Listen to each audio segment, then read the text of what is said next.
heard of the Mexican Mafia, but a lot of people don't realize that the Mexican Mafia was actually created by Mexicans, but a white guy actually became the de facto leader and the most influential person in the Mexican Mafia. The Mexican Mafia, to make a long story short, actually came about in 1950s, and they originated in a juvenile prison in California.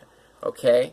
What happened is the prison staff actually thought that the Mexican Mafia were just a bunch of punk kids, and they figured if they sent the Mexican Mafia members into, if they send the Mexican Mafia members into an adult prison, which was San Quentin, the older, more seasoned inmates would neutralize them, and it would therefore break up the Mexican Mafia group. What actually ended up happening is the Mexican Mafia grew and took over. So, now, Joe Morgan is a white guy, and he was accepted into the Mexican Mafia because he grew up in a Mexican neighborhood, Boyle Heights. That's not the right Joe Morgan. He grew up in Boyle Heights in East LA, which is a hub for Chicano Mexican gangbanging. And Joe Morgan is from Croatia, which is an Eastern European country. It's Slavic. They have a lot of Russian culture there. And Joe Morgan's parents moved to LA, and they anglicized their name. They turned their Croatian name to Morgan. They anglicized it.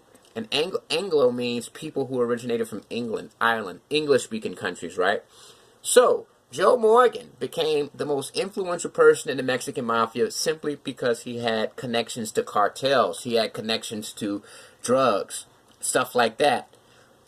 He was a member early, one of the first generation of members. He didn't create the Mexican Mafia. He didn't found it, but he was one of the early members, and he had more influence than anybody else ever in the Mexican Mafia. And this is because he had more connections than anybody.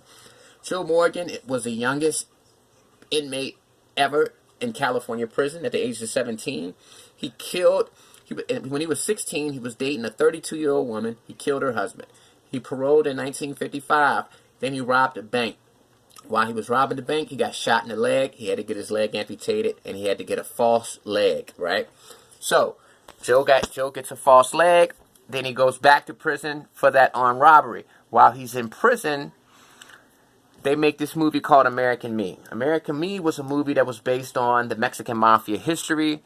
And like I told you, Mexican Mafia originated in a juvenile prison, and they sent them to the adult prison, San Quentin, because they thought that the more seasoned, older inmates would put them in check.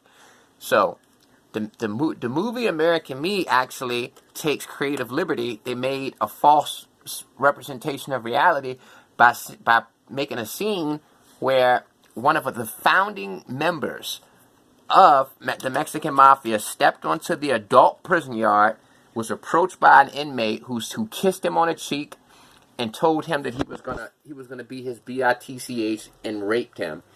This did not happen. In reality, this did not happen. In reality, what happened is an inmate kissed him on the cheek, told him he was gonna be his bitch, and this Mexican Mafia member Cheyenne killed him. And Cheyenne was only 18. Remember, they moved these 18-year-old Mexican Mafia kids from juvenile to the San Quentin adult prison because they thought the older inmates would put them in check, and then that would kill the Mexican Mafia. What ended up happening is Cheyenne killed that inmate, and then their name grew. Now, Joe Morgan died in 1993, but he actually received life in prison because of this guy named Mundo. Mundo was an original Mexican Mafia member, early Mexican Mafia member. He got charged with 2 murders. He says he found God, he found Christ, he became a Christian, but in reality, he just didn't want to do life in prison. He admitted to 12 murders, but, the government was so interested in taking down Joe Morgan and these other leaders of the Mexican Mafia, so he told on these guys, and he was able to be free.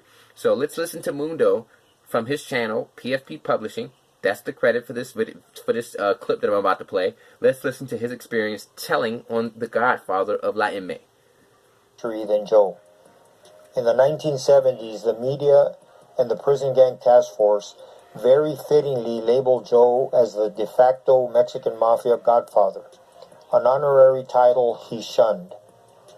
In what would be considered a totally unexpected and ironic development, I was the least likely person from the MA that Joe would expect to turn against him. Alright. Now, that wraps this video up. But yes, a white man is the most influential member, and he's considered the godfather of the Mexican Mafia. And they say that Joe Morgan spoke with a Mexican accent, and he was Mexican in his heart. Even though he was from Croatia, even though he was an Eastern European, even though he was white, he only listened to Mexican music. He only spoke Spanish.